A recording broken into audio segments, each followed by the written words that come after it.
กลับมาหาความรักมาพักลงเงาป่า กลับมาสู่ชายคาเคหาที่พักกายได้มาปลูกต้นรัก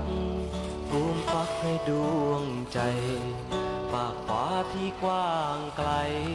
แม้ใจจะโบยบินอยู่กับนกกับไม้หลากหลายลายผีเสื้อเก็บคืนวันที่เหลือเอื้อเฟื้อและบรรเลงจากยามเช้าจนสายเสียงเร่ไรร้องเพลงกอไผ่ยังไว้เองคลื่นเพลงตามสายลมยามค่ำลงล้อมวงดื่มกินเมรัยหลายรินชื่นช่ำ